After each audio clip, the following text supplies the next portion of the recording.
Hi, frugal friends. Welcome to your daily dose of frugality.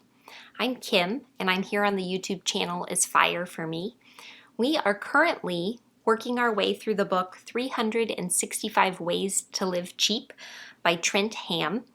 We are on number 7 today in the appliances section. Thank you for bearing with me through this rather uninspiring content. Today's is actually a little bit interesting.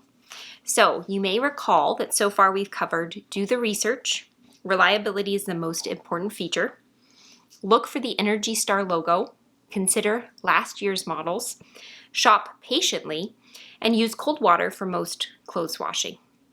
Today, number 7 is to clean out your dryer lint. Does your dryer seem to not work as well as it once did? Do you sometimes have to run a dryer load a second time because the clothes are still damp? That's not only time consuming, but it's also expensive, and the cause is usually dryer lint. It's easy to take care of the problem. Just make sure your dryer's lint trap is clean, use a vacuum cleaner to clean out the lint trap slot, and also make sure that there's no lint caught where the dryer's exhaust leaves your home. You can also pull your dryer out from the wall, disconnect the exhaust pipe, and make sure that it isn't clogged anywhere. And also vacuum inside the dryer through the exhaust hole. So prior to talking to you about cleaning out the dryer lint, I felt like I should go take a look at how much dryer lint we had, knowing that this is one chore that I have a hard time tackling. For whatever reason, there's a few things in the chore department that I just don't enjoy, and so there's a lot of chores I don't enjoy, but there's a few that I just can't seem to get myself to do, and I'm not sure why that is. One of them is taking out the recycle, which thankfully Jesse has picked up the slack there and he takes out the recycle. Another would be cleaning windows. I really like to look through windows, so one would think that I would enjoy cleaning them or having them be cleaned, but it's really hard to muster the energy to clean a window.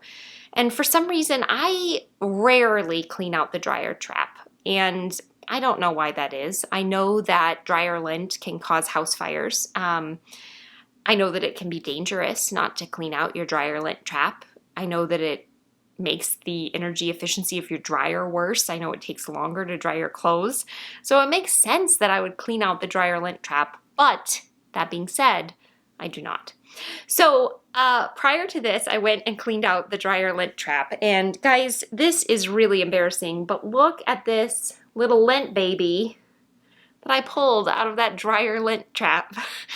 So this is a combination of lint, pet hair. We have 4 pets, and their hair seems to be on all sorts of things, from their blankets to our towels to clothing. So it finds its way into the dryer quite frequently. There's little pieces of grass from our adventures. There's string and little bits of everything. So this was living in my dryer lint trap, just accumulating and collecting and reducing the energy efficiency of our dryer and also posing a safety hazard. So I encourage you, if you like me are bad at doing this chore, to go clean out your dryer lint trap sometime over the next week. I'm actually going to do what they suggested in the book and take the different pieces apart and clean them out a little bit more thoroughly, because I'm guessing that my inattentiveness to this has led to lint collecting in those other spots as well. But this is a very, very easy task to implement. And in tip number 1, I think, was to take those baby steps instead of big steps. So my baby step is going to be to keep my dryer lint trap cleaner. I am making that commitment here online after just showing you the biggest ball of dryer lint ever. And I encourage you to do the same. I think it's pretty simple. If you have access to a dryer and you would like to join me, let's all clean out our dryer lint traps with regularity. All right, I will see you back here tomorrow for another daily dose of frugality. Thank you for tuning in.